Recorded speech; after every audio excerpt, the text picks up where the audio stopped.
അങ്ങനെ എല്ലാരും വെയിറ്റ് ചെയ്തിരുന്ന സ്കൂൾ ഹെൽത്ത് പ്രൊജക്ടിന്റെ ദിവസം എത്തിയിട്ടോ. ഞങ്ങൾ 2 ദിവസത്തെ കഷ്ടപ്പാടാണ് കേട്ടോ ഈ കാണുന്നത്. ഓരോ ഗ്രൂപ്പ് ഏവിയേഡ് ഉണ്ടാക്കുമ്പോ ഞങ്ങൾക്ക് അറിയില്ല കേട്ടോ ഇത്രയും ഏവിയേഡ്സ് ഉണ്ടാവും എന്നുള്ളത്.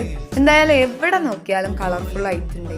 ഇതിനു മുന്നേ ഒരു പരിപാടിക്ക് ഞാൻ ഇത്രയും ഏവിയേഡ്സ് ഉണ്ടാക്കിയിട്ടില്ല കേട്ടോ. കുറെ കാലത്തിന് ശേഷമാണ് ഒരു LP സ്കൂളിലൊക്കെ പോകുന്നത്. കുട്ടികളൊക്കെ വന്നു തുടങ്ങിയപ്പോഴേക്കും നല്ല രസമായിരുന്നു കേട്ടോ. പ്രോഗ്രാം കണ്ടക്ട് ചെയ്തത് വാണിപുരം LP സ്കൂളിലാണെങ്കിലും അവിടുത്തെ ഹെഡ് മിസ്ട്രസ് നമ്മളെ ഈ ഗംഭീര സെറ്റപ്പ് ഒക്കെ കണ്ടിട്ട് അടുത്തുള്ള സ്കൂളിൽ നിന്നും പെർമിഷൻ വാങ്ങി കുട്ടികളെയൊക്കെ എത്തിച്ചിട്ടുണ്ടായിരുന്നു കേട്ടോ. അല്ലേന്ന് ഉറക്കൊഴിഞ്ഞതിന്റെ ക്ഷീണമൊക്കെ എല്ലാവർക്കും ഉണ്ടെങ്കിലും എല്ലാരും ഫുൾ ഓൺ ആയിട്ട് തന്നെ നിന്നിട്ടുണ്ട്. 10 മണിയൊക്കെ ആയപ്പോ നമ്മൾ പ്രിൻസിപ്പളും വൈസ് പ്രിൻസിപ്പളും ഒക്കെ വന്നിട്ട് പ്രോഗ്രാം ഉദ്ഘാടനം. കുറെ മോഡൽസിനേക്കാളും കുട്ടികൾക്ക് തന്നെ കണ്ടും ചെയ്തും പഠിക്കാനുള്ള കുറെ കാര്യങ്ങൾ ഉണ്ടായിരുന്നു കേട്ടോ. എനിക്ക് പറഞ്ഞാൽ കുട്ടികളും ടീച്ചേഴ്സും എല്ലാരും ഒരുപോലെ ഇംപ്രസ്ഡ് ആയി. ഹാൻഡ് വാഷിങ്ങിന്റെ സ്റ്റെപ്സ് ഒരു ഡാൻസ് ആയിട്ട് അവർക്ക് കളിച്ച് കാണിച്ചു കൊടുത്ത് ഓരോ ഡാൻസ് കളിക്കുമ്പോഴായിരിക്കും